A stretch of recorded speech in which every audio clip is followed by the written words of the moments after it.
1:31 de la madrugada. Buenas noches, amigos, amigas.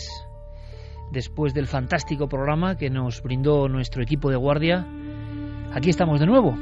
Y estamos de nuevo con historias, con sensaciones, con todo tipo de enigmas que se comprimen en lo que sería nuestro menú para todos vosotros. Pero yo no me resisto a contaros algo, aunque es imposible contarlo en el inicio. Os cansaría, seguro.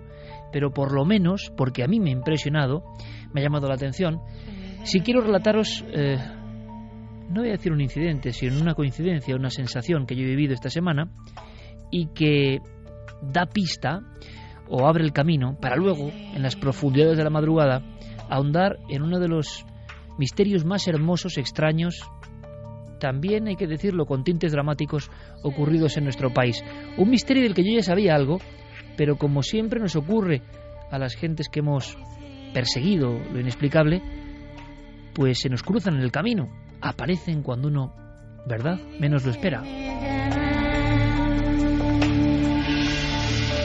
Y es que, como ya me conocéis, pues me gustaría simplemente comentaros que prácticamente hace una semana, un poquito más, mientras seguro Javier, Fermín, Diego, Santi preparaban con ahínco y entusiasmo el reto de un nuevo programa, pues Carmen y yo, y nuestra niña y nuestros dos perros, atravesábamos la península. Solemos viajar de noche, los papás me entenderán muy bien, noche profunda.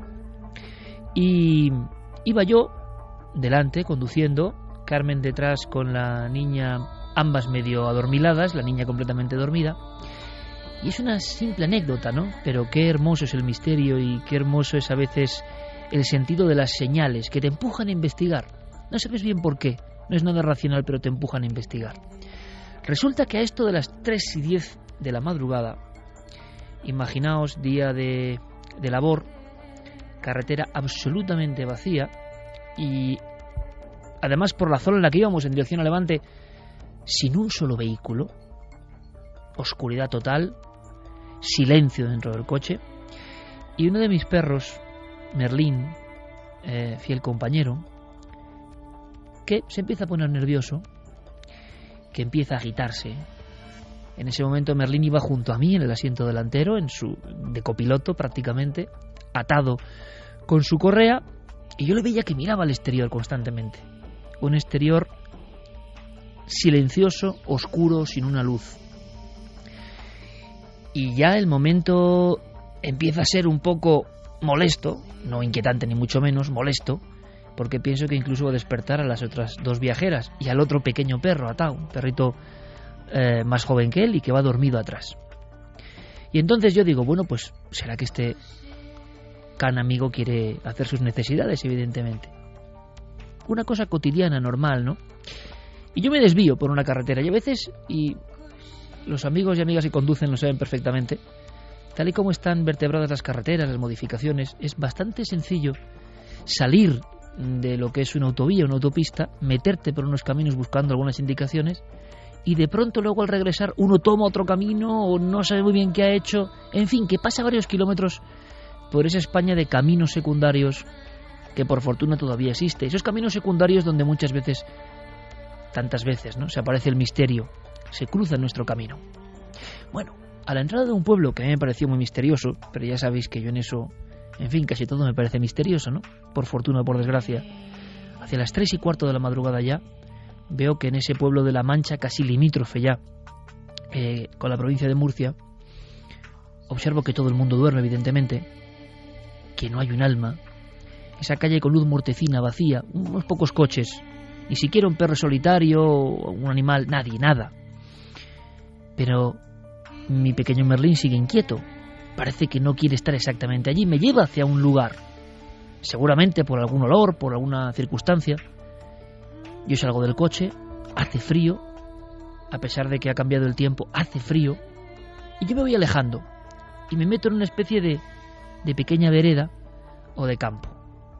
Y os lo aseguro. Y yo sé que esto es ya estar en el roce de la locura absoluta. Siento una curiosa sensación o eco antiguo de un lugar muy pesado, muy profundo, como asomarse a un sitio que era especial. Ahí quedó el perro, muy quieto, mirando fijamente, y solo había una llanura eso sí inmensa. La llanura tan inmensa y tan negra que se destacaba de la oscuridad de la propia noche como una lámina de pizarra inmensa, infinita. Y yo me quedé con mi perro durante unos minutos mirando allá al horizonte. No apareció ninguna luz, no apareció ningún ser. No era esa sensación, precisamente. Era la de estar en un lugar que parecía sagrado, que parecía extraño, un lugar que nos imantaba o que imantaba el sentido de mi perro, una simple casualidad, evidentemente. Total, que yo me sentí, no voy a decir observado o vigilado, pero sí que el vello de mi nuca se erizó un par de veces. Y no estamos hablando de la sensación de terror, de misterio puro y duro, de encuentro con lo sobrenatural, aunque quizá en la antigüedad hubo algo de sobrenatural en ese mismo pago. Bueno, sí que lo hubo. Pero yo cojo al perro, voy caminando bastante deprisa de nuevo al coche, el coche en mitad del camino, nadie, el viento sopla, y el perro mira constantemente hacia atrás, hacia un llano. Un llano que tiene un enorme enigma en sus entrañas, que lo tuvo. Yo no lo sabía. Cojo mi vehículo y me alegro casi de alejarme de allí. No me ha gustado del todo la experiencia. Ha sido una experiencia distinta. El viaje se ha detenido en ese punto y no sé bien por qué. Y cuando vamos regresando, cuando vuelvo a intentar atisbar los caminos para regresar a la carretera que a su vez me conducirá hacia la autovía para continuar el camino como si nada, descubro un cartel. Descubro una indicación ya casi vieja, caída, derrumbada como todo aquello que hubo allí en su día. Estamos hablando de un auténtico templo maldito, cuya historia nos habla de locura, de maldición, de falsificación. Nos habla del nacimiento de una civilización desconocida hasta entonces. Nos habla incluso de historias de sangre, y todo eso en aquel llano, justo en el llano que se extiende a partir de ese momento en el que estábamos mi perro y yo sin saberlo. Un lugar del que yo he leído, del que tengo libros, pero no sabía que lo estaba pisando. Solo al alejarme de allí vi que exactamente ese era el sitio. Un sitio que hizo correr ríos de tinta. Un sitio que volvió locos, dicen, a varias personas, incluso académicos. Un sitio que fue desprestigio y gloria para España. Un sitio donde aparecieron 500 esculturas imposibles. Uno de los grandes hallazgos de la arqueología mundial. Pero hoy es todo desolación, todo silencio. Ni siquiera nosotros queremos acordarnos de lo que pasó allí. Al regresar me pregunté por qué. Y quizá esta noche, en la tercera hora, podamos descorrer el tupido velo de lo que pasó en ese llano, en ese cerro nuestro, donde efectivamente, por increíble que parezca, una cultura desconocida, remotísima, se hacía presente como levantándose de su propio sepulcro. Seguramente mi perro Merlín no sabía que yo iba a hablar de este lugar hoy esta noche, pero él con su fino instinto, casualidad o no, me llevó hasta ese lugar, me ha hecho indagar, me ha hecho rebuscar, como diciéndome que en el misterio había mucho más misterio, y lo hay. Y esta noche, si me aguantáis, esta noche si estáis con nosotros, esta noche después de la actualidad, os invito al templo maldito, en España, no muy lejos, aquí al lado. Nunca antes habías estado tan cerca de lo desconocido. Milenio 3, Cadena Ser.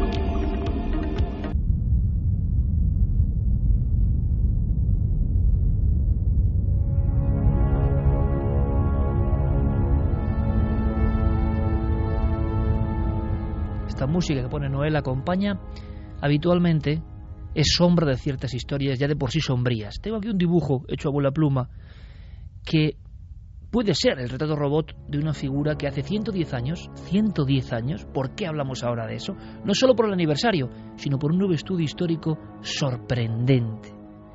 Las apariciones sobrenaturales extrañas, monstruosas si queréis, no son cosa de hoy. Es más, ha habido franjas del tiempo prodigiosas para todo esto. Luego enlazaremos, ¿será posible en tiempos recientes? ¿Las mentes de las personas están dispuestas a creer en estas cosas? Charles Ford o John Keel fueron investigadores que empeñaron su vida en catalogar este tipo de sucesos y luego intentar ir un poco más allá. Sobre todo Keel, filosofar a qué representaba esto. Si es una señal para el ser humano. Muchos en Chernóbil, en Point Pleasant, en Virginia, pensaban que era la antigua señal, el malfario, el ensotanado, la criatura, el monstruo, el imposible, el daemon que se aparece para indicar que algo está a punto de quebrarse. Diego Marañón, compañero, buenas noches. Buenas noches, Iker, ¿qué tal? Bueno, por ti hemos conocido esta historia. Hay una novedad 110 años después, y yo creo que los amantes del misterio, vamos a decir, más bizarro, más puro, más duro, más increíble, y yo creo que por eso tiene un sello especial de valentía, van a disfrutar con El visitante de Van Meter. Primero, antes del retrato robot de lo que se aparecía, ¿por qué hablamos de esto? ¿Qué has descubierto, Diego? ¿Qué ha pasado? ¿Ha habido un trabajo nuevo sobre una cosa que parece que va más allá del mito, aunque parezca mentira, ¿no? Sí, efectivamente, esta historia comienza hace 110 años, en 1903, en la ciudad de Van Meter, en el estado de Iowa.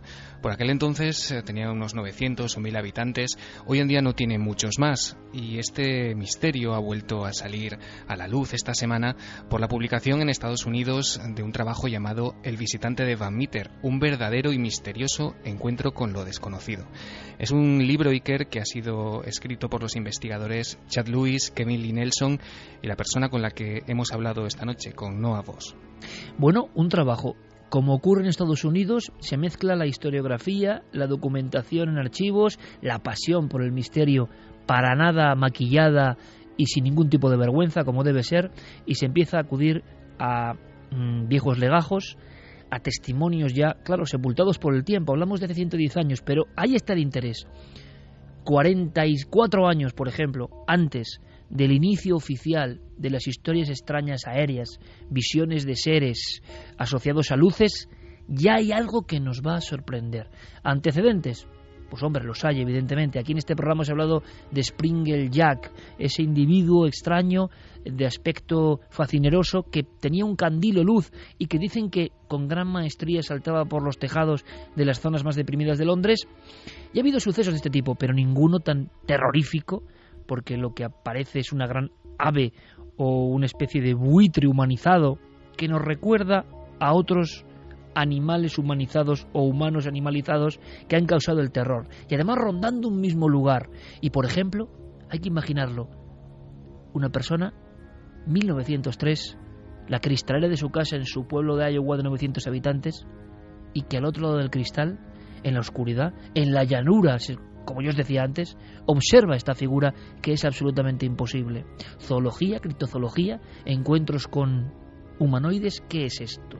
Hacemos un primer retrato robot, nos ponemos un poco en la piel de aquellos que asistieron a las apariciones, no una, ni dos, ni cinco, sino muchas más, de Van Meter, y nos cuentas un poco este hombre, ¿por qué se ha metido en esta historia, Diego? Es decir, estos investigadores, ¿por qué ahora de repente se ponen a investigar un caso que es absolutamente desconocido? Bueno, precisamente esa es una de las razones para intentar abordar, ¿no?, este misterio. Ellos descubrieron en un antiguo periódico de esa localidad de Van Meter un pequeño recorte, un pequeño apunte sobre este asunto, y se dieron cuenta que era un caso, como tú dices, forteano, pero absolutamente desconocido tanto en Estados Unidos como, por supuesto, en el resto del mundo. Todo empieza, Iker, en el otoño de 1903. Es entonces cuando algunos de los más respetados ciudadanos de ese pequeño pueblo de Van Meter empiezan a encontrarse con cosas que se salen de lo normal. El primer encuentro no necesariamente tiene que ver con una figura ni con una criatura. La primera vez que ocurre algo raro en el pueblo es cuando un vecino de esa localidad, apellidado Griffith, eso es lo que han encontrado estos investigadores, se da cuenta que en el tejado de uno de los edificios de Van Meter aparece una extraña luz, una luz que esta persona que está acostumbrada a pasear de noche por esas calles, esa luz nunca ha estado ahí, y a partir de entonces comienza una historia que lleva sepultada 110 años. Todo empieza así, como nos cuenta Noah Voss. La criatura fue avistada por primera vez por un hombre apellidado Griffith. Esa primera vez le llamó la atención una luz inusual que venía del tejado de uno de los edificios. La noche siguiente, el doctor Olcott estaba durmiendo en su oficina cuando le sobresaltó un resplandor brillante que se estaba colando en su habitación. Saltó de la cama, cogió su rifle y corrió al exterior. Describió lo que se encontró como una criatura alada, con un cuerno saliendo del centro de su cabeza, del que parecía salir un haz de luz. Al día siguiente, el cajero del banco, Peter Dunn, vio a la criatura y la describió del mismo modo, incluyendo las alas y el cuerno del que salía aquella especie de resplandor. Un físico apellidado White, la noche siguiente, se despertó por un resplandor y un extraño ruido que venía de su ventana. A través del cristal vio a esta criatura de grandes alas posándose en diferentes postes de teléfono. Este hombre cogió su pistola y apuntó y disparó a la criatura.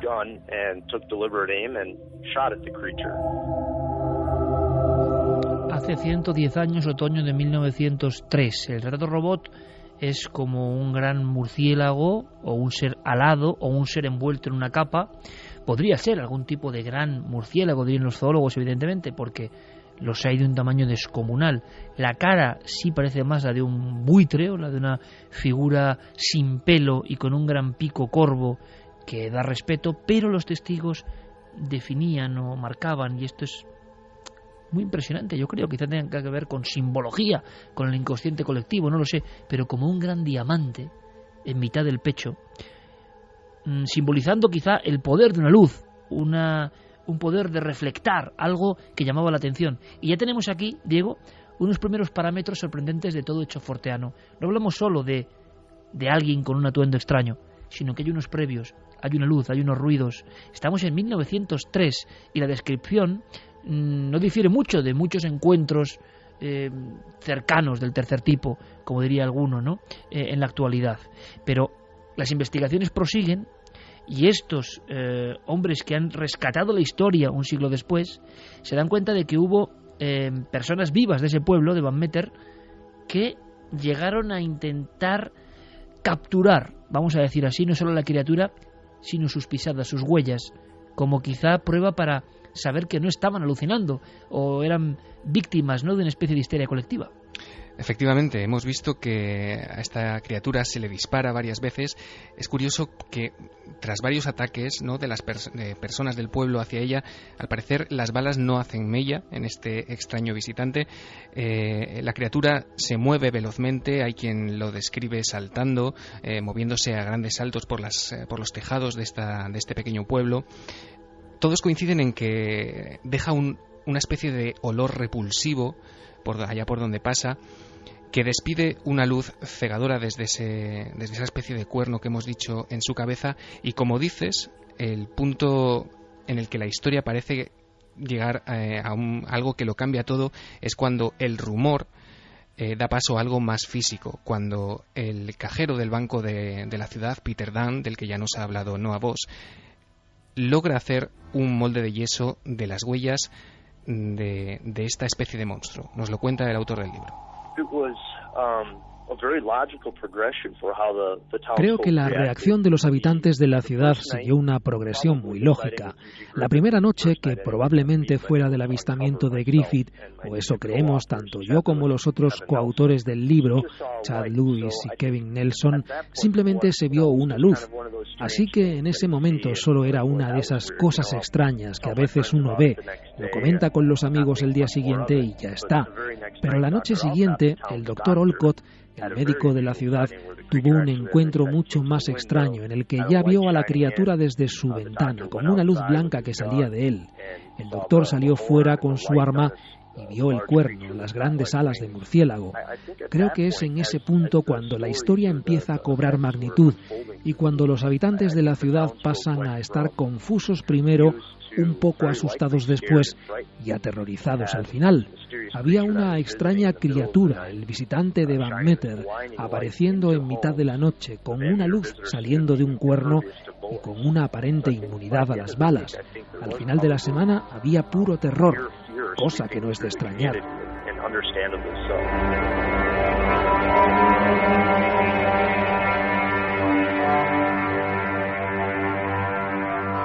La noche en que el cajero del banco, llamado Peter, fue testigo de la aparición a través de su ventana, salió fuera y encontró varias huellas que fueron capaces de reproducir usando moldes de yeso.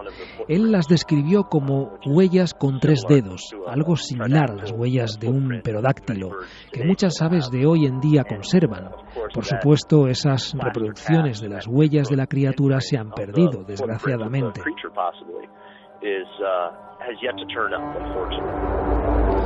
Casos, batidas en busca de esta especie de criatura infernal, porque ahora nos comentarás, Diego, la interpretación popular, evidentemente, en aquella América profunda de 1903, pero a mí me causa escalofrío sincero el hecho de estar viendo unos retratos, ¿no?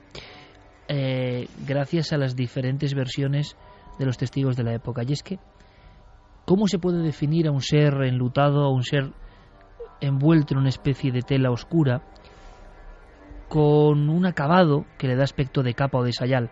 Pues evidentemente si va volando, alas de murciélago.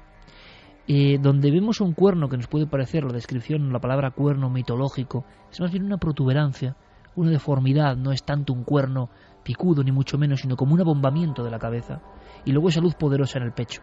Depende del tiempo y depende del momento y depende, como diría Jacques Vallée, de quién lo ve y en qué tiempo lo vea. Pero yo estoy observando ahora mismo, contemplando, digamos, ese dibujo, hechos que han ocurrido, por ejemplo, en España. Es increíble. 1966 hay un caso rarísimo en Córdoba, en la provincia de Córdoba, donde varios testigos aseguran ver un ser, bueno, en realidad más de un ser, pero volador, algo que les aterra cerca de una serranía, y la descripción es casi idéntica, y no se ve muy bien si es un ser zoológico, pero les parece humano, les mide y ellos creen que es humano. ¿Es una alucinación? Claro, la psiquiatría y la racionalidad nos dirán que sí. Ahora, ¿qué buscaban esas personas? ¿Por qué cuentan esto? ¿Qué es lo que vieron? ¿Algún tipo de animal puede generar esta sensación tan profunda de miedo psíquico, que es lo que describen los testigos con exactitud? Voy más allá.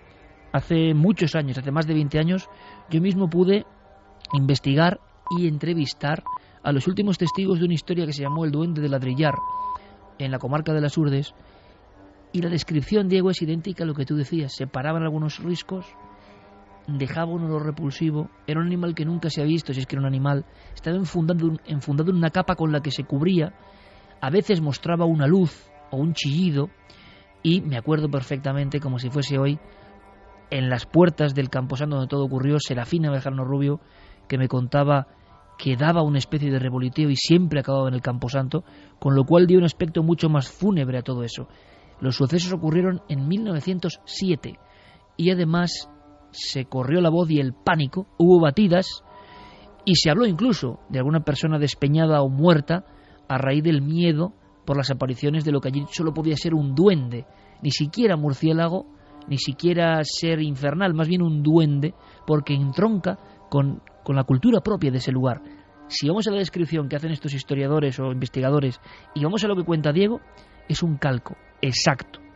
Aunque hay que decir, Diego, en aquel momento la aparición de algo satánico más que animal es lo primero que hizo crear el auténtico miedo y la angustia en aquellos pobladores, ¿no? Claro, la cultura, la religión, las creencias de la sociedad por aquel entonces hicieron que, por ejemplo, la maestra de la escuela local de Van Meter asociara casi inmediatamente la aparición de aquella figura, de aquella criatura con grandes alas, con la presencia del mismísimo demonio. No fue la única, porque un periódico local, Iker, el 3 de octubre de 1903, decía literalmente que pensaban, por el ruido que hacía esta criatura, que Satanás y su regimiento de diablos se preparaban para subir a la superficie a dar batalla. Porque además, como hemos escuchado a este investigador, varias apariciones tuvieron lugar en la boca de una mina. Sí, efectivamente. Van Meter tiene una fábrica de ladrillos, una vieja adobería que está situada cerca de una vieja mina, y es allí donde la mayoría de los hombres de la población por aquel entonces se habían arremolinado con sus armas, con sus rifles, porque los trabajadores de la mina aseguraban que de la boca de esta vieja mina salían algunos ruidos extraños que coincidían con las apariciones por el pueblo de esta criatura. Como te digo, los ciudadanos siguieron el rastro de la criatura hasta esta mina abandonada, y fue allí donde esta criatura se vio en varias ocasiones y donde se vio también por última vez.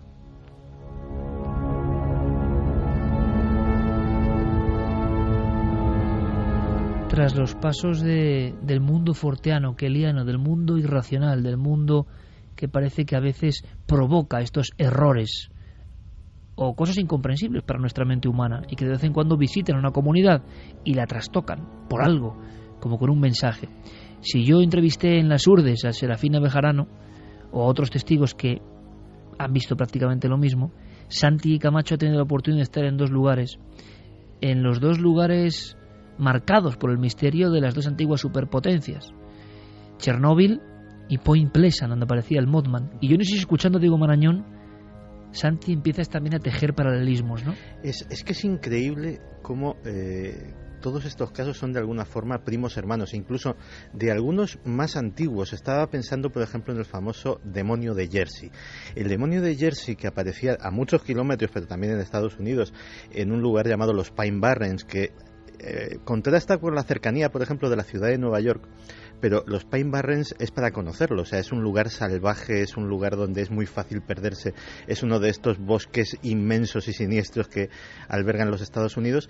Y curiosamente, el diablo de Jersey también habitaba en un lugar muy concreto. Aquí hablábamos de una mina, el diablo de Jersey habitaba en un lugar de donde se extraía hierro para hacer balas de cañón.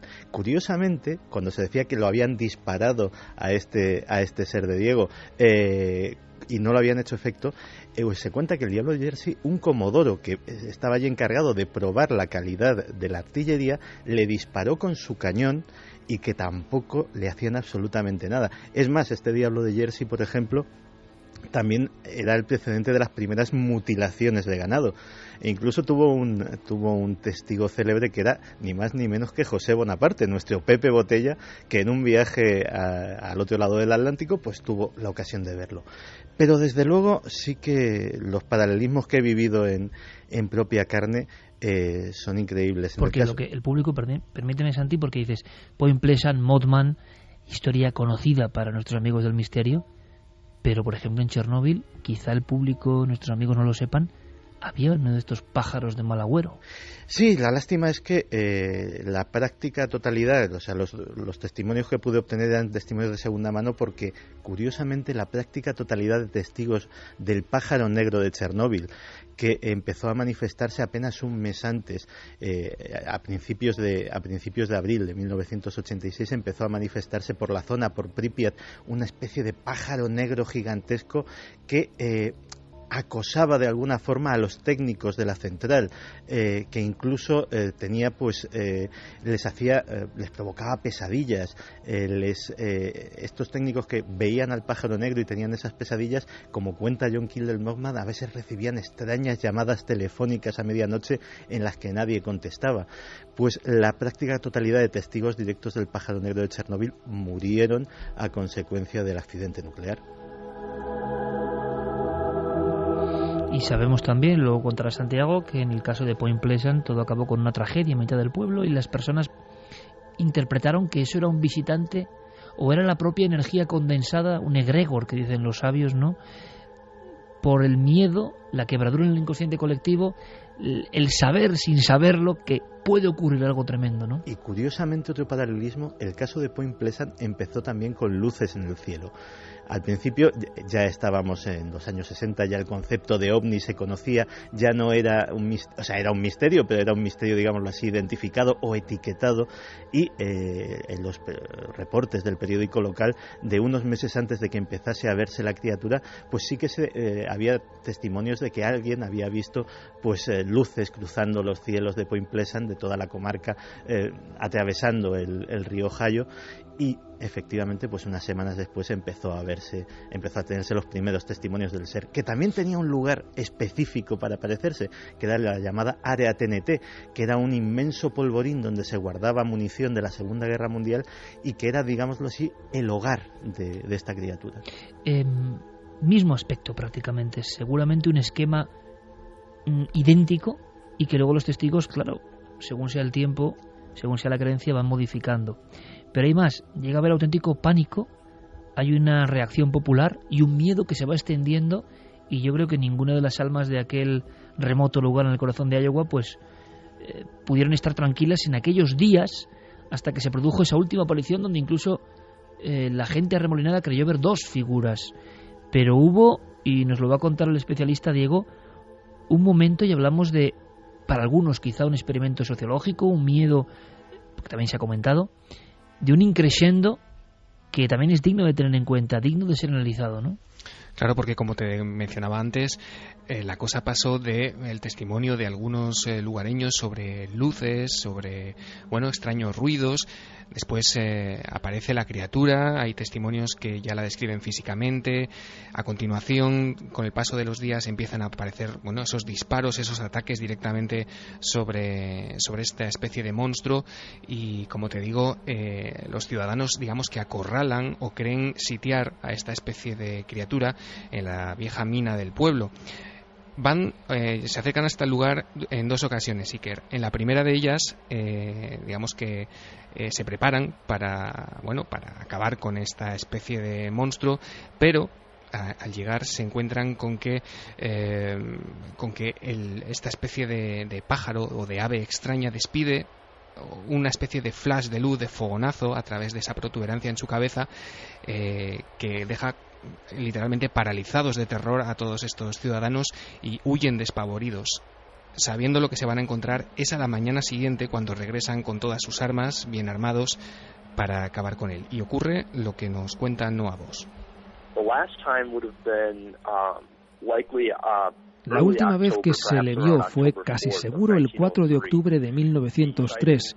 Esa es la fecha que hemos determinado a partir de diversos documentos.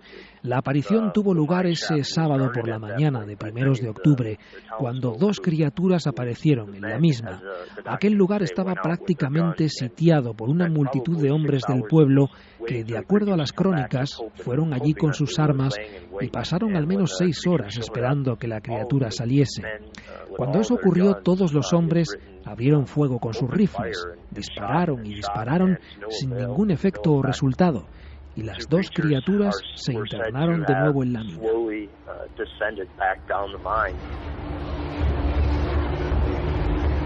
2:10, Milenio 3 en la cadena SER. Santiago Camacho rápidamente hacía como un paralelismo y abría las manos y las cerraba muy rápidamente como en un efecto de flash. ¿Por qué, Santi? Los ojos rojos del Mothman, que también destelleaban, y era precisamente, a veces algunos testigos era lo único que podían recordar con claridad, que aquello tenía unos ojos rojos luminosos que emitían una luz propia y que era lo que más llenaba de terror a aquellas personas. Una especie como de alerta, de señalización, de balizamiento, de decir aquí estoy yo, de señal luminosa para hacerse presente. Claro, evidentemente 1903 o el Mothman es una copia de esta historia, o estas historias han pasado siempre, o ha habido mucha fenomenología que desconocemos. Estamos en el mundo de lo forteano, en el mundo de lo increíble. Estados Unidos y todo el mundo se convierten en un lugar donde ocurren al parecer estas cosas, o por lo menos se cuentan estas cosas, y en la prensa aparece el temor de estas gentes con nombres y apellidos, documentos. Ahora, imagino que también estos investigadores de la historia local han especulado con la posibilidad de que fuese un fraude, por lo increíble que parece todo esto. Diego. Sí, les hemos preguntado por eso, porque como dices, en la prensa se reflejó el temor, y no solo el temor, también el malestar de muchos vecinos que veían cómo el nombre de su ciudad, de Van Meter, se veía asociado a esta especie de apariciones o de hechos forteanos que granjeaban a este pequeño pueblo una malísima reputación. Evidentemente la sombra del fraude sigue revoloteando 110 años Nunca después, mejor dicho, por este caso, efectivamente, y sobre eso también nos hablaba nuestro invitado. Nuestro libro, El visitante de Van Meter, tiene 250 páginas, y uno de los capítulos a los que dedicamos más atención es aquel que aborda la posibilidad de que fuese un fraude. En mi opinión personal, y resumiendo mucho, sí creo que al principio ocurrió algo extraño, pero al final de aquella semana puede que a alguien le interesara perpetuar un engaño. Quizá fuera alguien del pueblo que por diversión se disfrazó con una capa para asustar a la gente y hacer de la historia algo mucho más exagerado. Y es que en todos los casos de este tipo de encuentros con entidades sombrías y que parecen extrahumanas o no humanas, siempre cabe la posibilidad de que, se ha dicho en todos los casos españoles, Saucedilla, Vegas de Coria, Escalante, en ese catálogo extraño de 40, 50 casos Valverde de Leganés, muy parecidos, Isla, se habla de, bueno, y si algún vecino, incluso en algunos casos provisto de zancos, con unas capas, ¿creerá esto? Bueno, está bien. Y con una luz dentro, me imagino, con una linterna, emulando al mítico Springer Jack, más antiguo todavía. Pero uno dice, ¿y los disparos, por ejemplo? ¿Cómo alguien no es herido por disparos, por balazos? Claro, esto es difícil de creer hoy en día. Está clarísimo y desde luego parecen casos de otro tiempo. Sabemos que en el siglo XIX, principios del XX, hubo muchas historias de este tipo. Hemos hablado con personas que aseguran que han visto algo similar. La propia interpretación y descripción va variando con el tiempo. Como decimos, el peso de lo cultural hace que uno pues pueda ver un ensotanado o un fantasma antes que una criatura. Estoy recordando un caso en Puerto Rico, de los más espantosos, lo recogía Antonio Rivera en su mítico Encuentros con Humanoides. Y la Flower South Sea Review fue la primera que realmente divulgó los dibujos. Se parece mucho, y es el caso de un militar que está en una terraza que da a un lugar con mucha casuística extraña. Si esto es así, por lo menos en el informe, tiene que ser terrorífico, porque él ve una especie de pájaro de buitre que revolotea, pero a lo lejos no le presta mucha atención, aunque le impresiona el tamaño y el planear tan cercano al suelo con esa cadencia. Según cuenta el informe, este hombre se queda pálido, se queda lívido, porque él estaba de nuevo leyendo su periódico, cuando baja de nuevo el periódico y ve que agarrado a los barrotes del balcón, agarrado, está un ser que al final de esa especie de capa tiene algo parecido a muñones o dedos, y él puede ver una cara sin pelo absolutamente, que emite un destellear, y entonces distingue algo que le parece un maquinario, un motor, algo que le impulsa y que está incrustado en la espalda. Luego aquello se marcha, y ese hombre, reputado, con un crédito, prácticamente pasará el resto de sus días enloquecido por una visión tan próxima, por un susto tan sobrenatural aparentemente. ¿Qué hay detrás de todo esto? Bueno, no lo sé, ¿vosotros qué opináis? Podéis ir opinando ya, desde luego. Carmen, buenas noches. Buenas madrugadas, Iker. Imagino que hay muchas posibilidades, ¿no?, para estos casos forteanos. Charles Fort, para quien no lo sepa, porque sabemos que constantemente, y nos lo hacen saber, ¿no? Ayer nos encontrábamos, ¿verdad, Carmen?, con un amigo de México que dice que lo que está pasando ahí con Milenio 3 y con Cuarto Milenio es que es increíble, ¿no? O sea, hay mucha gente de América que puede que no nos haya seguido en los primeros años, no tiene por qué saber quién es Charles Fort o John Keel, ¿no? Investigadores en diferentes épocas que se metieron mucho en estos casos increíbles. Pero lo que hacemos ahora es repetir vías de contacto y dar la posibilidad, ¿no?, para que nuestro público opine libremente. Si les parece esto increíble, y eso del viaje a Marte, que también me interesa mucho, ¿no? A ver qué piensan. Vamos a repetir las vías de contacto, donde ya nos están dejando muchos mensajes un poco escépticos con este animalejo, que por qué llevaba tanto tiempo sin aparecer, por qué no se sabía nada de él, y de repente pues aparece en un estudio que han hecho 3 investigadores. La gente no es muy crédula con este pajarraco, por llamarlo de algún modo. Bueno, es normal, ¿no? Además es una muestra, yo creo, de que incluso en los seguidores del misterio hay cosas que son inconcebibles, y es que yo no digo que esto sea real o no, pero sí que digo que he entrevistado a mucha gente que ha visto cosas similares. La descripción es lo que más puede llamar la atención. Por ejemplo, las de murciélago. Uno dice, no puede haber un murciélago tan grande. Pues sí que los hay. Y con cara un poco humanizada también los hay. Pero yo creo que esto es más profundo. El misterio es mucho más hondo de lo que puede parecer. Y esto es una buena muestra para ver cómo hay misterios que ya no son creídos. Que quizá es la mejor arma para lo que mueve el misterio más hondo, ¿no? Claro, es que, y no quiero ser pesado con esto del Mothman, pero hay una cosa que es muy ilustrativa. Yo llegué a Point Pleasant pensando que lo del Mothman podía ser un invento, podía ser un mito, una leyenda moderna, como puede ser algo esto, inflado para provocar que hubiera más turismo en la pequeña ciudad. Yo cuando llegué a Point Pleasant, pues pregunté, bueno, del Mothman, ¿quién me puede informar? No, hay un museo y tal, pero alguien me dijo, si quieres saber la verdad, ve al restaurante de Caroline Harris. Eso es una especie de cápsula del tiempo. El público es todo muy veterano, son gente mayor, y básicamente se ha convertido en una especie de refugio de los supervivientes del Mothman. Claro, allí hablé con gente que desde que vio aquello en 1966 no conduce, que es incapaz de salir de su casa de noche. Sobre todo me llamó la atención una entrevista con una mujer, Hazel. Hazel me contaba su experiencia personal, cómo el ser les había perseguido a ella y a su novio, cómo había trepado al techo de su coche en marcha. Y yo simplemente pues la escuchaba, la preguntaba, y cuando acabó la entrevista, Hazel, que ya es una mujer muy mayor, me cogió las manos y con lágrimas en los ojos me dijo gracias. Y era gracias simplemente porque me has escuchado con respeto y porque me has creído. Y a mí me parece muy interesante el sondeo, Carmen, porque hay misterios que ya no son creíbles. Yo creo que, por ejemplo, los propios encuentros con humanoides, que si hiciésemos este programa hace 30 años sería perfectamente asumible, la sociedad ha ido por otro lado. E incluso las personas que creen, y con toda la honestidad, por supuesto, interesarse por el misterio, ya ponen unas barreras, esto no me lo creo, esto no.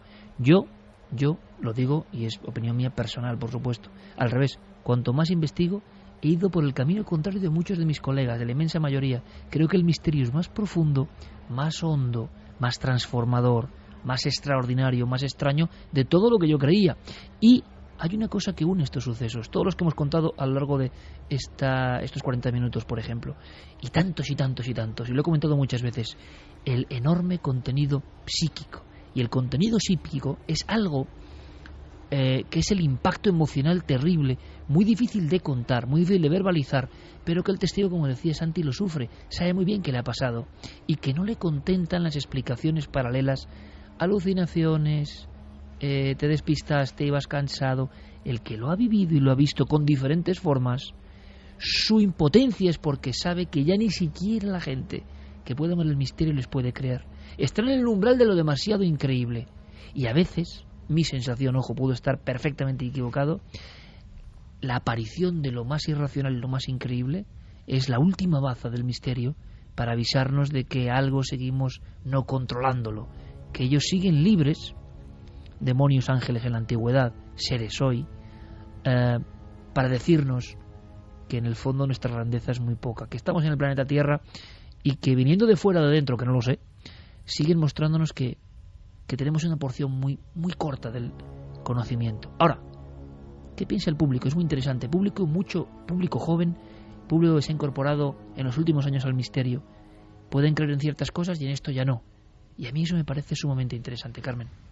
Pues sí, mira, ya nos decía en Sombra Norceste, por ejemplo, no creo que esos seres sean pájaros de mal agüero, más bien nos están previniendo de una desgracia, pero quizá lo hayamos olvidado. Sobre todo porque estaban comentando que el Mothman, al parecer, pues siempre se aparecía antes de que hubiera una desgracia.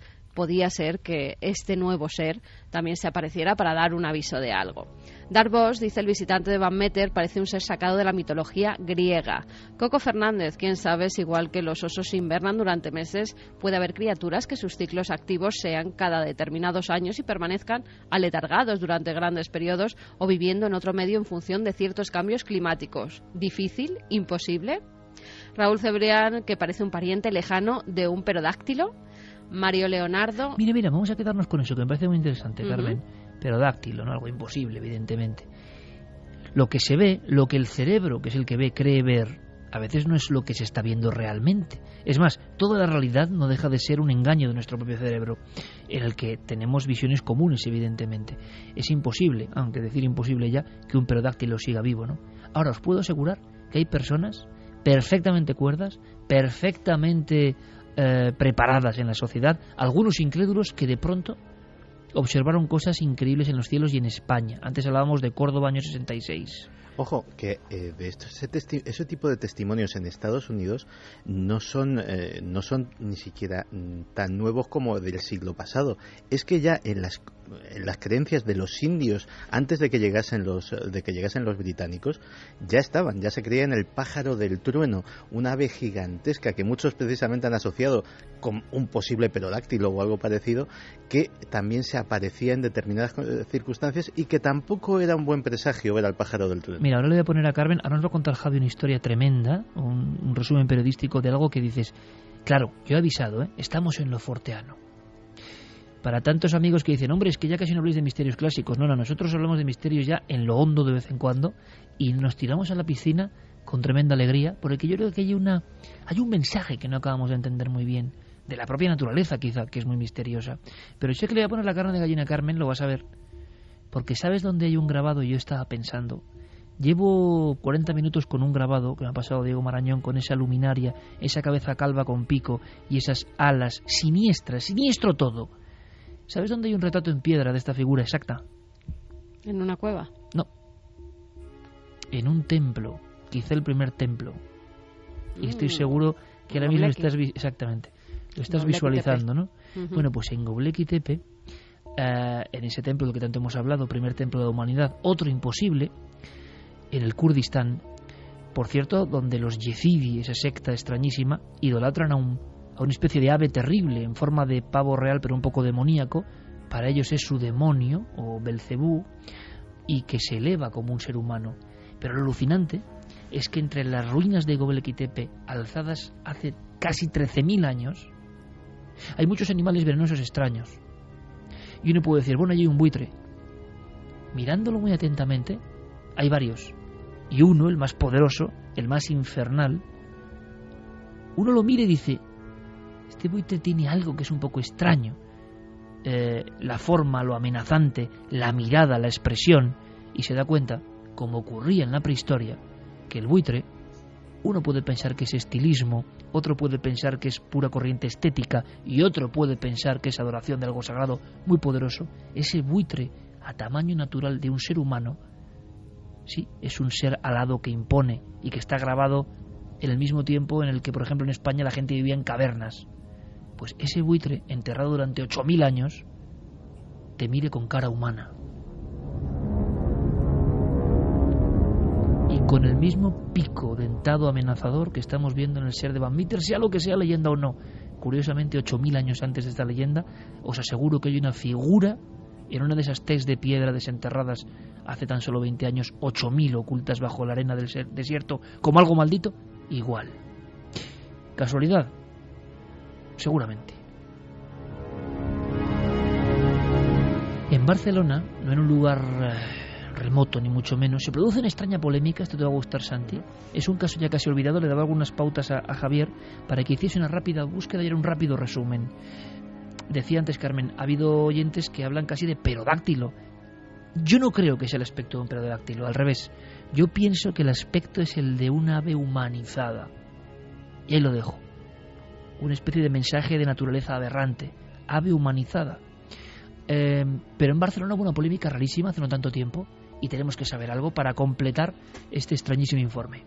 Sí, ocurrió el 10 de junio de 1990. Ahí se inicia esta historia con una carta que publica La Vanguardia en ese espacio de las cartas dedicadas de los lectores de ese periódico. Esa carta va firmada por una persona que se llama Pere Carbó. Dice que la noche del 28 de mayo, cuando él estaba durmiendo en el barrio de las Cortes, escucha un sonido muy extraño, un sonido que no había oído nunca en su vida, un sonido que le pone la piel de gallina y que le hace despertarse y levantarse inmediatamente de la cama para salir, abrir la ventana y ver qué es lo que está ocurriendo. Y dice que en ese momento se encuentra con un extraño ser alado de varios metros de longitud. Él dice que de entre 3 y 5 metros, por eso le llama la atención, con unas grandes alas, que está batiendo esas alas y emitiendo esos graznidos que le han despertado, y ve como varios vecinos salen también a las ventanas para mirar qué es ese ser que está sobrevolando el barrio de las Cortes.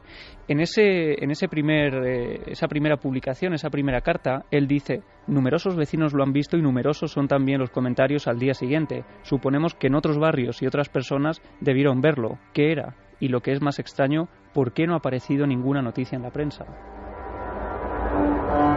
Seguimos la pista. Hay más testigos, hay más documentos, hay más historias del extraño pájaro, se dijo, o auténtico... en fin, no voy a decir temor, o sí, en los testigos, pero hubo una pequeña revolución. Podemos decir, fue un fake de su época mucho antes de Internet, o la gente vio algo. Hay pájaros que puedan provocar fuera de su entorno esa imagen de algo poderosísimo. Hombre, un albatros es impresionante, ¿no? Si extiende las alas, pero algo así con ese aspecto. ¿Qué has logrado averiguar? Bueno, el impacto fue tal, Iker, que la gente llegó a organizar batidas para ir a la zona de Montjuic y esperar allí a este pájaro nocturno que aparecía en mitad de la noche con sus grandes alas negras y que fue visto por decenas de personas. De hecho, llegó a recoger más de 50 cartas publicadas en La Vanguardia. 50 cartas. Con nombres y apellidos de DNI, claro, para publicar cartas al director en La Vanguardia. Están los apellidos totalmente. De hecho, he corroborado algunos de ellos y hay algunas personas que aparecen todavía en algunos listines telefónicos. Por supuesto, si alguien recuerda algo de eso, fue testigo, aquí nos tiene Milenio 3, por supuesto, y las vías de contacto. Pues 4 días después de publicarse esta pequeña nota, escribe José García García. Él es la segunda persona que habla al respecto. Y él dice que en otro barrio él y varios amigos ven también algo parecido. También dice que le despiertan unos graznidos que son tan tremendos que hacen vibrar incluso los cristales de su dormitorio. Y en ese momento, cuando él sale, ve a ese pájaro de más de 8 metros de longitud, de ala a ala, dice él, de un color muy negro, tan negro que casi resalta en el contraste de la noche, del cielo nocturno, y él se hace otra pregunta también en esa carta que envía a los lectores de La Vanguardia. Dice, ¿por qué va a extrañar el silencio de la prensa? Solo nos cuentan lo que quieren. ¿Y el de las autoridades? ¿No se mantiene parecido silencio oficial en el tema de los ovnis? Claro, 8 metros, imagino que es una estimación en la noche de algo que vuela, que pueden ser 8, pueden ser 4, pueden ser 5, pueden ser 3 o 8, yo no lo sé. Desde luego nos parece algo zoológicamente imposible, a no ser que haya una maqueta, a no ser que haya una criatura real prehistórica que no creemos, ¿no? Entonces, ¿qué hay? La gente está viendo una imagen que significa algo, la gente está empatizando mentalmente con una idea que surge ahí, hay un animal real más natural o deformado, o no lo sé bien, que provoca este enorme susto. Es todo, y quizá lo descubramos, una especie de bulo que se intentó mover en su día en la Barcelona de los años 90. Estas personas hablarán hoy, serán capaces de ponerse, por ejemplo, delante del micrófono o la cámara para ver si vieron eso. Bueno, el trabajo ya lo empezamos, ¿no, Javi? Prácticamente. Sí, desde luego. Nosotros vamos a hacer lo posible por hablar con estos testigos. Son más de 50 personas, esos nombres y apellidos que se puede corroborar, pero este segundo lector que escribía, José García, decía que había otro enigma y él apuntaba otro enigma. Hablando con los vecinos del vecindario, muchos le contaron que habían desaparecido varios gatos que habían desaparecido de las terrazas y que no habían aparecido en el suelo como si se hubieran caído. Eran más de 2 y más de 3, y él decía como si se hubieran caído de los balcones, pero sin que se hallara el cadáver en las calles.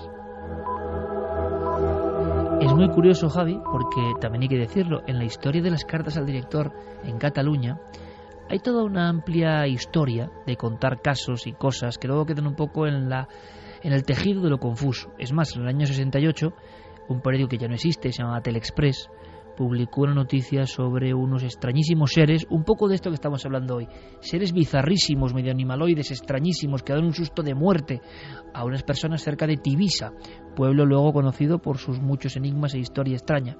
Bueno, y al final, en las cartas al director, que parece que en Cataluña era algo como muy... Bueno, y se ve en las primeras revistas de misterios, ¿no? El espadachinaje constante que había en cartas al director. Yo no descarto, fijaos lo que os digo, que sea algún tipo de experimento sociológico. Lo digo así de claro. A mí me suena un poco a eso, pero me puedo equivocar y puede que haya gente hoy, 23 años después, que diga que vio eso. Sería asombroso, y entonces ya empezaríamos la investigación zoológica o de otro tipo. Así que lo dejamos ahí, a ver si la semana que viene o en las próximas semanas tenemos noticias, y si alguien en aquella época, a principios de los 90 en Barcelona, recuerda alguno de estos fenómenos, por supuesto que se ponga en contacto con nosotros. Para rematar un poco la semana forteana, semana de hechos insólitos, podemos, Carmen, hablar de algo que ha ocurrido en Argentina, si no me equivoco, estos mismos días. Pues sí, que hace unos días y todavía se están viendo, hace unas pocas horas, era el último avistamiento de una niña, la llaman la niña que espanta, y la describen como una pequeña de 5 o 6 años, que es bastante delgadita, tiene el pelo muy largo, rubio, y sobre todo impacta su cara, que es muy blanca. Los vecinos de la zona, es un paraje que se llama Tres Varones, están verdaderamente asustados porque son unas familias muy humildes, todos se conocen allí, y de repente esta pequeña aparece a los pies de la cama de una vecina o en el patio de otra familia siempre delante de una niña. Siempre la misma figura. Siempre la misma niña, y además una cosa que me ha llamado verdaderamente la atención, no es una aparición que ocurra por la noche, es siempre de día, con lo cual los testigos lo pueden ver perfectamente. Han descubierto, y el hallazgo se hizo hace tan solo unos meses, que en Pampa Yacú, una especie de montecito que hay muy cerca y por donde siempre se adentra la niña, hay 3 tumbas. 3 tumbas que datan de hace 40 años. Al parecer había varios trabajadores en la zona, por eso se empezó a hacer una especie de pueblecito allí. Había una cantina.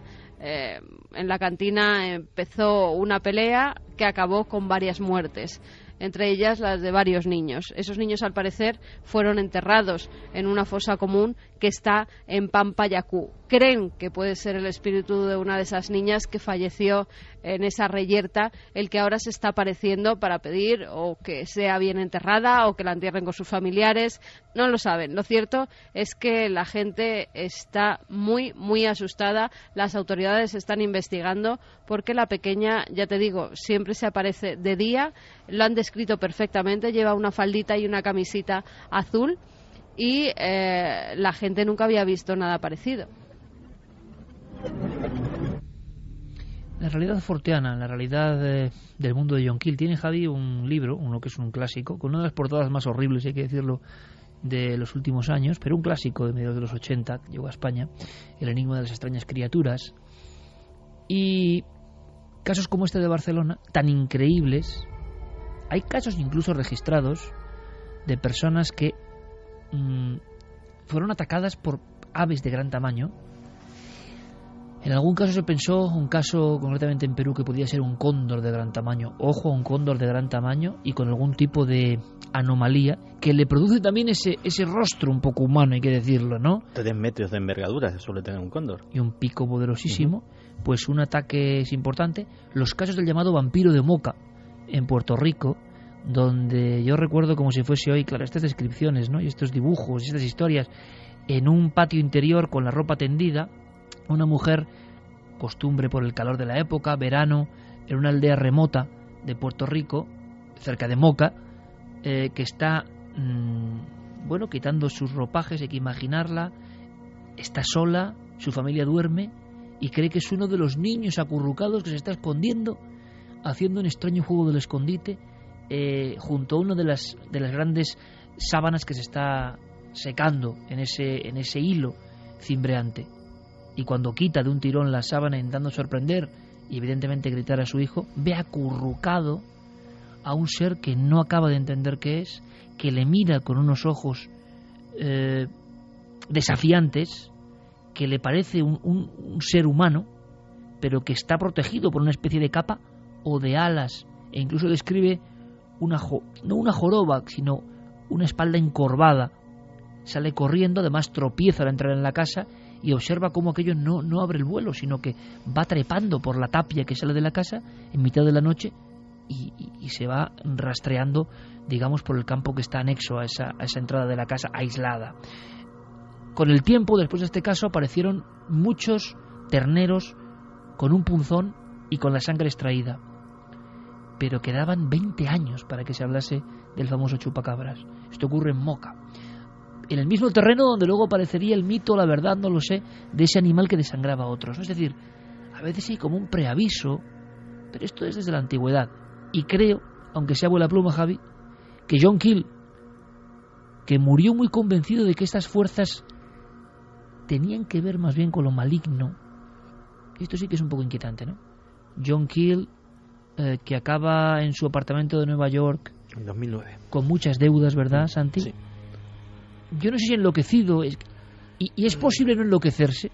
Lo vamos a ver luego, si los arqueólogos, los historiadores se enloquecen, los del misterio también se enloquecen, normal, porque uno no tiene una vida normal, uno está intentando descorrer cortinas muy opacas con cosas maravillosas y también terroríficas.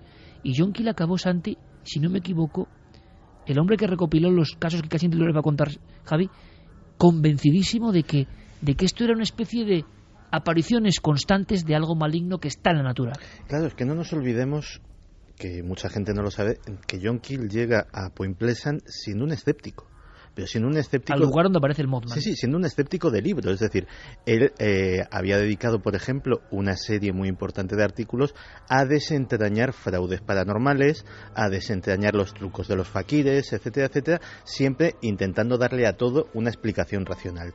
Y llega a Point Pleasant atraído por esos informes periodísticos de esas apariciones, pensando que todo eso pues también puede tener una explicación racional, y se va siendo el John Keel que luego escribiría todos sus libros, que luego haría todas sus investigaciones. Y John Keel consagra su vida a averiguar qué era eso. No solamente qué era el caso concreto del Mothman, sino qué había detrás de toda esa casuística.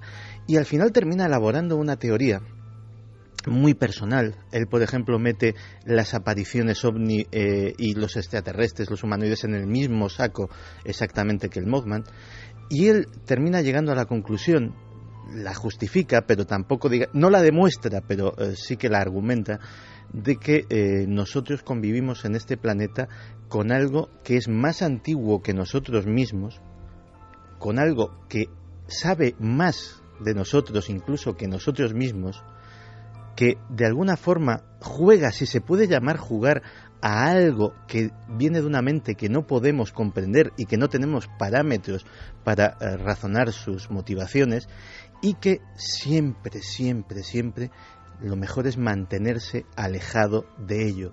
Y él mismo se lamentaba de haber sido picado por ese veneno de la curiosidad, de haberse tenido que internar en esa gruta peligrosa de la que en el fondo no había sabido salir, y murió sus días, vivió sus últimos días efectivamente bastante mal económicamente, bastante mal anímicamente, y al contrario que muchos otros investigadores que dicen, bueno, me he acercado al misterio, he tocado lo maravilloso, lamentándose mucho de haberse iniciado en ese camino.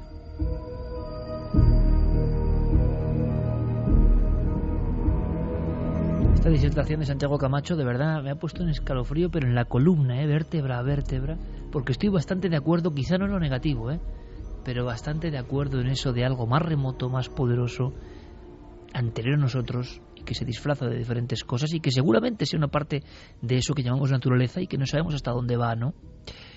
John Keel recogió muchísimos casos, Gaby, algunos nos pueden parecer sorprendentes, pero él estaba convencido que el absurdo irrumpe en nuestro mundo para rompernos los esquemas, ¿no? Sí, y además lo hace de una forma aportando todos los documentos posibles. En este caso llega a aportar documentos de prensa, algunos antiquísimos. Uno de los más antiguos, que él recoge en un capítulo llamado Hombres pájaro y almas aladas, él da esa catalogación a este tipo de apariciones. Pues hay uno muy antiguo en Hautmarn, en el norte de Francia, lo recoge Illustrated London el 9 de febrero de 1856.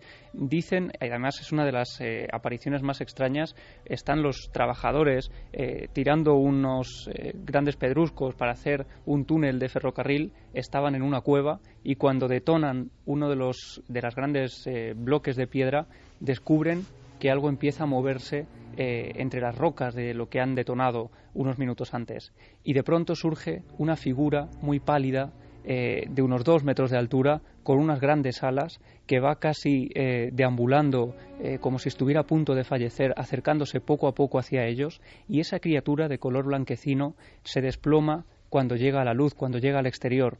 Solo antes de caerse, de desplomarse delante de ellos, hace un enorme graznido, un enorme sonido que les hiela la sangre. En las minas han ocurrido muchas cosas. Yo recuerdo en Chile, en Copiapó, 1860, aparece curiosamente, fijaos qué curioso, chicos, en los catálogos de encuentros con extraterrestres, cosas raras. Claro, si investiga un ufólogo o alguien que cree en los ovnis, ¿dónde lo va a meter? Pues lo va a meter ahí. Si lo investiga un sacerdote que cree en apariciones marianas o el diablo, lo metería ahí. Pero cuando uno va a los catálogos, y yo he conocido a grandes amigos y ufólogos chilenos y les he entrevistado, como Anfruns, venía, primer caso de la historia de Chile de un ser que se aparece, Copiapó, 1860, y lo que ven los mineros cuando están barrenando en la mina una vez más, claro, imagino que todo esto es como una especie de símbolo de la ultratumba o la ultratierra, o el viaje a lo profundo de la tierra, de donde han surgido tantos mitos, ¿no? Bueno, pues es una especie de serpiente o sombra alargada que les parece alada, al final es un signo, ¿no?, que va sobrevolándoles, y que ellos interpretan una mirada humana también, y aquella gente cae de rodillas, reza, le da miedo y se convierte en el diablo de Copiapó. Es que, claro, a veces tenemos un doble rasero para medir la realidad. Cuando leemos a Heródoto o leemos a alguno de los grandes historiadores griegos y descubrimos que en sus obras pues encontrarse a un fauno, encontrarse a un animal mitológico, encontrarse a una criatura, a un semidios, no era una experiencia rara en la época de Heródoto. Claro, automáticamente, visto desde nuestra mentalidad, lo achacamos a la fantasía. Y sin embargo le damos un enorme crédito en el resto de las cosas que cuenta en sus libros. ¿Por qué? ¿Por qué hacemos esa división? A lo mejor es que no era tan extraño encontrarse con algo que le llamaban un fauno o algo que le llamaban un ser mitológico y que ahora precisamente se le puede llamar un Mothman, o se le puede llamar un demonio de Jersey, etcétera, etcétera.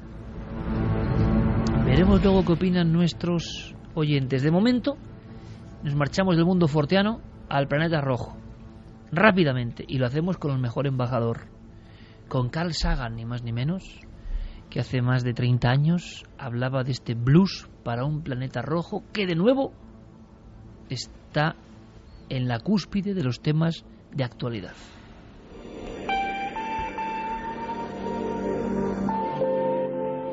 Los marcianos. ¿Por qué tantas especulaciones y fantasías sobre los marcianos y no sobre los saturnianos o los plutonianos? Sin duda porque Marte, a primera vista, se parece mucho a la Tierra. Es el planeta más cercano cuya superficie podemos ver. Hay casquetes polares, nubes blancas a la deriva, terribles tormentas de polvo, cambios de estaciones e incluso días de 24 horas. Es tentador imaginárselo como un mundo habitado. Marte se ha convertido en una especie de plaza de toros mítica sobre la que hemos proyectado nuestras esperanzas y temores terrenales. Los mitos tenebrosos sobre Marte han resultado ser falsos, de forma que algunas personas se han pasado al extremo opuesto y han llegado a la conclusión de que el planeta ofrece poco interés. Han empezado a cantar blues al planeta rojo. No obstante, el verdadero Marte es un mundo de maravillas. Sus perspectivas futuras son mucho más intrigantes que nuestras antiguas ideas sobre él. En este siglo hemos examinado la arena de Marte y hemos logrado llegar allí convirtiendo nuestros sueños en realidad.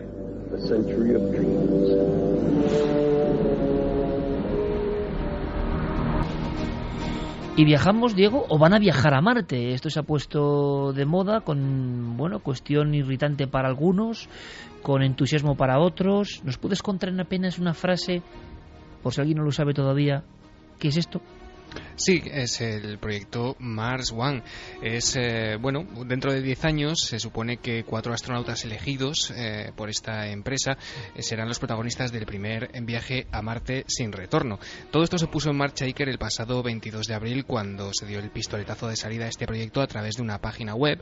Esta asociación, una organización privada que tiene sede en Holanda, en teoría sin ánimo de lucro, presentó en sociedad este ambicioso plan, por el cual a través de esta página web en apenas una década se seleccionarían y se enviarían a Marte a la primera colonia humana que pondría el pie y, bueno, sería la primera avanzadilla de la humanidad en el planeta rojo.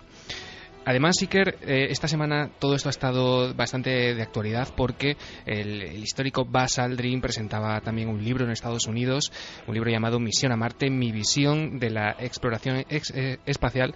Y bueno, este hombre propone o da a conocer su proyecto, un proyecto que está protagonizado por un sistema de lo que él denomina naves cíclicas y que ha inventado para, en teoría, poder transportar personas y material entre la Tierra y Marte de manera permanente, una especie de red en continuo movimiento con módulos reutilizables. En el fondo, Diego, es colonizar Marte. Sí. Aldrin ha comentado que en poco tiempo habrá americanos en Marte, pero lo que nos interesa ahora, directamente, es saber de esos españoles, que los hay, en un proyecto de miles de personas que se han presentado, que quieren viajar a Marte en un viaje que saben ya que es sin retorno. Sí, alrededor de 80.000 personas de los más variados países del mundo han presentado ya su candidatura. Esta semana se decía que españoles eran 11. A estas horas ya te puedo decir que son 12. Se ha apuntado uno más. Y Santi Camacho. Y bueno, nosotros hemos hablado con algunos de ellos, en concreto con Juan José Díaz, con Ara Molina y Javier Contreras, que son 3 de los candidatos españoles a protagonizar esta misión. Ellos nos han contado algunas cosas, como por ejemplo, Iker, los miedos que les produce esta misión. Si tienen miedo de eso que se dice del viaje de ida, pero no de vuelta. La verdad es que no. Es algo a lo que te puedes enfrentar en cualquier situación, de vas a un sitio y a lo mejor no vuelves, te quedas por allí porque te gusta o lo que sea. Entonces, por eso es un viaje sin retorno. O sea, no vas allí, haces algo, vuelves aquí, te das un tratamiento, luego te vuelves a ir. No, allí vas y te quedas. Hombre, pues sí, mentiría si dijera lo contrario, pero es que es un riesgo que hay que tomar. Es un paso lógico a seguir. Da miedo, por supuesto que da miedo, pero es inevitable. Tenemos que expandir los horizontes más allá de la Tierra, antes o después. Sí, bueno, más que no poder regresar, lo que más miedo da es pues el no saber cómo son las condiciones realmente allí, no saber cómo va a ser la base o el módulo que instalarán allí, pues sí, realmente reunirá las condiciones necesarias para poder ya no estar un tiempo, sino estar toda una vida. Claro, digo, entre 70.000 personas, 11 españoles es poco porcentaje. Aquí no parece que estemos muy por la labor de irnos a Marte para pasar el resto de la vida. Se ha hablado incluso de que va a hacer un reality. Sí. Tú le preguntabas por qué les había impulsado, ¿no?, a apuntarse ahí, que oye, igual te toca, ¿no? Claro, incluso ellos mismos se mostraban sorprendidos por la poca cantidad, ¿no?, de participantes españoles. Hay que decir, Iker, que el casting o la recogida de solicitudes todavía está abierto, va a permanecer abierto hasta el próximo 31 de agosto, así que si alguno de los oyentes de Milenio 3 se anima a participar, todavía tiene su oportunidad. Nosotros les preguntábamos efectivamente qué les había llevado a ellos a presentarse a este proyecto. A mí me ha motivado mucho la ciencia y la ciencia ficción, la lectura de libros sobre el tema, Isaac Asimov, y sobre todo de Marte, en especial la trilogía de Jim Stanley Robinson, que es una lectura apasionante y muy detallada de todo lo que una colonia que se establece por primera vez en Marte se puede encontrar allí, cómo tienen que sacar el día a día. Creo que es un paso lógico, porque, como bien ha dicho Stephen Hawking hace poco, si permanecemos otros 1000 años aquí en este planeta sin movernos, nos extinguimos. Entonces, creo que más obvio no puede ser. Mi campo, lo que yo estudio es ingeniería energética, entonces, digamos, un proyecto de este calibre sería llegar a lo más alto en mi campo. Llegar a lo más alto, seguro. ¿Te ha sorprendido algo? Ahora nos va a contar algo que nos puede sorprender a todos Santiago Camacho, y enseguida Carmen con mensajes de... A mí me gustaría saber qué oyentes estarían dispuestos a viajar a Marte, a una especie de módulos en el planeta rojo, que realmente es como un desierto rojizo, eso sí, en un paso impresionante para la humanidad, pero sin billete de vuelta, ojo. O sea, las tumbas, si es que hay tumbas, no sé, estarían en Marte. Tumbas humanas, ¿eh? Suena, en fin, a 2001, yo no sé a qué suena ya. Pero te ha llamado la atención rápidamente, Diego, algo une a estas personas con las que has hablado, no sé si a nivel cultural, nivel económico, tienen hijos, no tienen hijos, están apasionados con la historia, son seguidores del misterio de la ciencia, no sé, ¿qué te ha llamado la atención? Bueno, en realidad son de todos los estratos sociales. Yo he hablado con algunos de ellos y lo que me llama la atención es realmente el poco miedo que parecen tener a esa perspectiva del no regreso a la Tierra. A ninguno les parece preocupar excesivamente esa condición que alguno me comentaba, Iker, que incluso va a ir especificada y en el contrato que ellos en teoría van a tener que firmar durante, si es que resultan seleccionados, durante los 7 años que van a estar preparándose. Es curioso porque algunos expertos han dicho que hay motivos, ¿no?, para este viaje de ida sin regresos, porque durante los 8 meses que en teoría duraría ese viaje, estos tripulantes, estos astronautas perderían masa de músculos y huesos. En fin, el campo gravitacional de Marte parece ser que es menos fuerte, sería casi imposible después reajustarse a las condiciones de la Tierra, y la verdad es que cuando yo les preguntaba si ellos sentían miedo, el no era casi unánime. Qué curioso. Santi, ¿qué les puede pasar? ¿Qué se sabe? Ha habido experimentos, ¿no? Aunque sea brevemente, pero apuntes básicos de lo que se sabe que ocurre cuando hay una experiencia parecida a esto. Bueno, en un flash, y resumiéndolo muchísimo, el mayor miedo en una condición de aislamiento absoluta y sobre todo de por vida es que les ataque lo que se denomina el cabin fever, la fiebre de la cabaña, esa forma de histeria que cuando un grupo humano se encuentra en condiciones de máximo aislamiento, pues puede llevar a condiciones de agresividad mutua, etcétera, etcétera. Pero eso es solo una hipótesis. Lo que sí se sabe es lo que les ha sucedido a todos los astronautas que han estado en la Estación Espacial Internacional o en la Mir antes de ella, y que han sido monitorizados constantemente su comportamiento para saber de esa rama que está en pañales, que es la psicología espacial. Y lo primero que se ha notado es el proceso que se llama desplazamiento de la atención. El grupo automáticamente intenta sacar la atención de dentro de sí, ¿cómo? Proyectándola en el control de la misión. Todos los conflictos, todo lo malo que sucede, todo lo que les pueda perturbar, la culpa es de los de la Tierra. Con lo cual, en esa situación de estrés, intentan buscarse un enemigo común que intenta cohesionar al grupo. También está, y eso se va viendo incluso estadísticamente, lo que se llama el cerramiento psicológico. Cada semana que pasan en el espacio, las comunicaciones son más escasas, les interesa menos comunicar con la Tierra. Se van haciendo un mundo propio. Pero no solamente como grupo, sino como personas. Eso se llama la autonomización. Estás en una situación de máximo estrés y intentas depender lo menos posible de los demás, volverte lo más autónomo posible, en cierto sentido volverte más egocéntrico.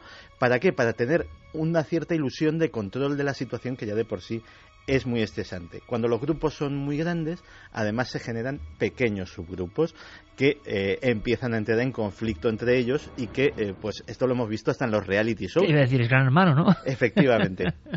Pero además estaba pensando, Santi, en un tono de humor, tú y yo que hemos trabajado durante años en la misma revista y que ahora lo hacemos en la televisión. En el fondo, tú te acuerdas, yo estaba todo el día por ahí con el coche en la carretera y tú te tienes que encargar de la redacción. Uh-huh. El control de la misión. La culpa era del reportero o la culpa era de la redacción. Efectivamente. Pero hoy en día en la tele, o la culpa es de redacción o la culpa es de imagen. Uh-huh. Siempre, en el fondo, ¿no? Y en todo, yo creo, ¿no? Los grupos señalan sus errores y los reflejan en el otro, ¿no? Y luego también se ha observado mucho a los astronautas que han regresado. Y curiosamente, los niveles de ansiedad, depresión, abuso del alcohol, desajustes en sus matrimonios, etcétera, etcétera, suben muchísimo. De hecho, pasan un proceso que se llama astenización, que se caracteriza por fatiga, irritabilidad, falta de equilibrio emocional, déficit de atención. Es como si les costase, una vez han estado tanto tiempo en el espacio, reajustarse a la vida en la Tierra. Pero hay también algunos datos positivos. Te iba a decir eso, digo, ¿algo positivo hay? Sí. Tendencia a la espiritualidad. De repente... como los astronautas que han estado en la Luna. Claro, de hecho, todo el que ha pasado esa barrera y ha pasado un tiempo fuera de nuestro planeta, pues se vuelve más espiritual. Y no solo eso, cuando regresan, aprecian mucho mejor la belleza de la Tierra, la importancia de las pequeñas cosas que nosotros muchas veces no le damos ninguna importancia. Ellos sí. Ten en cuenta que esta gente va a vivir, si llegan a Marte, en un entorno en el que las comunicaciones tienen 44 minutos de retardo. Es decir, tú hablas con un señor y la respuesta tarda 44 minutos en llegarte. Sin internet, las emisiones de radio no llegan, o sea, olvídate de la televisión, olvídate hasta de Milenio 3, es decir... Eso es duro, ¿eh? Eso es duro. Realmente es un experimento, eso sí que es un experimento sociológico que sería absolutamente inédito, porque yo creo que en una situación de control, monitorizados como van a estar, etcétera, etcétera, nunca un grupo humano ha pasado por algo así. Carmen, ¿y nuestro público qué piensa? ¿Serían capaces de apuntarse a este viaje sin retorno a Marte? Bueno, pues muchos dicen que si se pudiera sintonizar Milenio 3 y Cuarto Milenio, que a lo mejor se lo pensaban. Claro, disfrutar de las músicas de Noel Calero y de su arte, pues eso hasta en Marte. Mira, Osmar nos dice, yo sí iría a Marte y que mi nombre quede escrito en la historia espacial. Nefertiti, viendo cómo estamos en España, lo raro es que no se hayan apuntado más gente. Sería una fuga de cerebros muy grande. Para poner un tono de humor, Jorge Berrocal, ya sabéis, concursante de Gran Hermano. Yo a este reality no me apunto, más que nada porque por mucho que te pongan la pierna encima, sigues en Marte. Qué grande. Qué grande. Qué grande.